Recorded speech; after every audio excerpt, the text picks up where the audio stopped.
Brian Tyler Cohen. Brian, thank you for being here today. I Thanks so saw much for having me. I appreciate it. I saw over the weekend you were posting about our state school superintendent Ryan Walters, and you see Oklahoma's Trump-loving, Bible-thumping superintendent faces porn probe. Two Oklahoma Board of Education members said Ryan Walters was not apologetic after a video of naked women played in his office during a state meeting, and those were both Republicans that reported this. Here's the thing. The only thing that surprises me about this is it was straight porn because he's Or cruel. these days adult porn. With all the Epstein stuff going on. Yeah, no, he absolutely is the biggest hypocrite, Trump Bible. So I loved that, the hypocrisy going on with MAGA. Have you been seeing a lot of traffic about the Free Ghislaine stuff? Uh, I have. I mean, the first indication I got that this was happening was Greg Kelly on Newsmax, who floated this idea that she may just very well be the Yes. victim in all this. And look, you and I do this every day. It takes a lot to surprise us. That was one of those moments where I'm like, they're actually doing this right now. There are no lengths that they won't go to cover for Trump. And if that includes running cover for Ghislaine Maxwell, who was not only Jeffrey Epstein's like accomplice and assistant trafficker, but like she committed these crimes as well. Right. And like to frame her as the victim is actually pretty in line with how I think about all of like the MAGA universe, because this is the victimhood mentality that kind of pervades the whole movement. It's like to frame Donald Trump as a victim when he's anything but. I mean, he has spent his whole life conning people, and he continues to do so now, but still presents himself as the victim. And they can transpose that idea onto anybody. I mean, it does not matter how depraved of a human being you are. And the fact that they're trying it with Maxwell right now is a testament to that. I know. I was shocked. Like, I'm with you. It takes a lot to shock me. But the fact that they would now think that Ghislaine Maxwell deserves to be pardoned and all this to cover Trump's ass, Yeah. all of these hundreds of victims, nobody gives a shit about them as long as Trump's ass is covered. So I just think it's disgusting. And then he said something this morning that blew me away. And Bill Clinton went there supposedly 28 times. I never went to the island, but Larry Summers, I hear, went there. He was the head of Harvard. And many other people that are very big people. Nobody ever talks about them. I never had the privilege of going to his island. What? The privilege. What did you? I mean, I'm just like, he is a train wreck. He's off the rails. The privilege, like this. Imagine saying that now. Like, we've gone through 3.5 weeks of the worst news cycle of Donald Trump's entire life, where most of the country is like, okay, what are your links to this famed, notorious pedophile? And the first thing he says 3 weeks in about this is that he didn't have the privilege of going to this guy's island. It's really unbelievable how many times this has come up, and he can't do anything better. I mean, he's a con artist and a grifter at heart. He can't overcome this. And here's something interesting. I always think when he's throwing out Larry Summers from Harvard and Bill Clinton, number one, I have no doubt Bill Clinton was on there. I've known that from jump, that he was in on this. Yeah. I don't have a Trump, or I don't have a Bill Clinton flag or t-shirt, and Totally. he should be, I mean, if we found out he did committed crimes, he should be punished. Like, I have zero issue with that. But if he never was briefed on the file, how does he know how many times Bill Clinton was at the island? Is what I want to know. Right. I mean, the whole thing is contradictory. Like, he just keeps stepping on his own fate. Like, the whole time he's just stepping on his own toes. There is no it's just whatever errant synapse fires in his brain, and words fall out of his face, and that becomes the new position. And then, of course, which would be bad enough unto itself, but then you've got all of these other sycophants on the right. You've got the Mike Johnsons of the world, the Charlie Kirks of the world, who see this and they're like, guess this is my new talking point. Guess I have to go out there and try and defend all this stuff. And this is now they have to figure out how to explain away the fact that Donald Trump did not have the privilege of going on Epstein's island. Sounds like he was hurt he wasn't invited to the cool kids club. I mean, that's It always literally frightening. does sound like that. It, Yeah. it really does. Okay, I'm glad you brought up Mike Johnson, because when I see the Ryan Walters thing, our state superintendent, and Mike Johnson, they're constantly banging on about homophobia, porn, all that stuff. And I think, to be that cruel and that depraved, there is a repressed gay man in those men. And so the fact that both of them, who are, I mean, standing on their Bibles all the Well, time, the Trump, technically, I think with Ryan Walters, that is the Trump it Bible. is in Didn't he? fact the Trump Bible. It's Yes, which, literally the Trump Bible. He mandated the purchase of those Bibles. yes, and he put the big lie in our history books in Oklahoma. Like, we're Yeah, never going to that get is better. wild. Yeah. But at what point do these people, does the hypocrisy fail them? Or is it just this is going to be a lifelong thing? The hypocrisy, they're just going to ride it, even if they have to crash into a wall. Yeah, that I think is kind of their superpower. And I say this both like derisively, but also admiringly, in the sense that how do you shame the shameless? I mean, it's really difficult, because there was a world years and years and years ago where you can call out somebody's hypocrisy and that counted for something. Like, you Right. can shame them into some having some, you know, integrity. I don't know, but I mean, now we're at the point where you've got people that, you know, present themselves as the pro-life, the pro-family party, who are like lining up behind these ICE raids where they're ripping families apart. You've got these people who present themselves as the states' rights party, where the second Roe was overturned, they introduced legislation to ban abortion nationwide. You've got these people who present themselves as fiscal conservatives, who 5 minutes later explode the deficit by $4 trillion.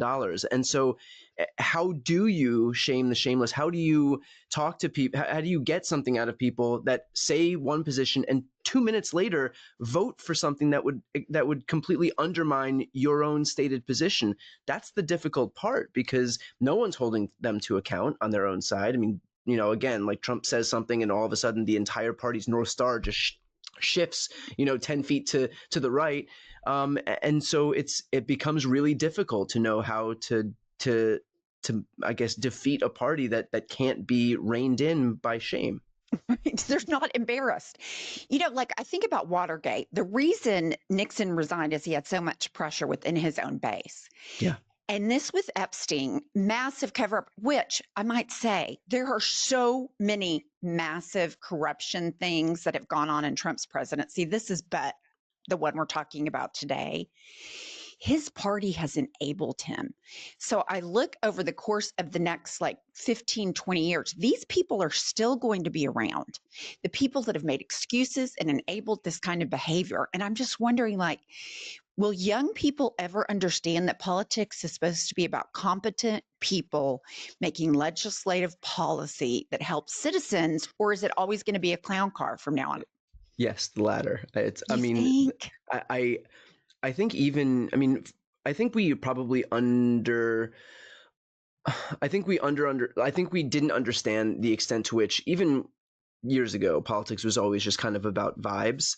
I think that now we're in a totally different world, where the extent to which policy matters is just kind of nearing zero. And a lot of the reasons that I think people support politicians, whether it's Trump or anybody else, is either polarization, right? Or just, I mean, just vibes, just like, oh, I mean, you know, he said this one thing one time and I like that, and so that's it. You know, I don't think people are like looking into the intricacies of like Medicaid policy when they're determining who's going to help them. That's why we often see people vote against their own interests too.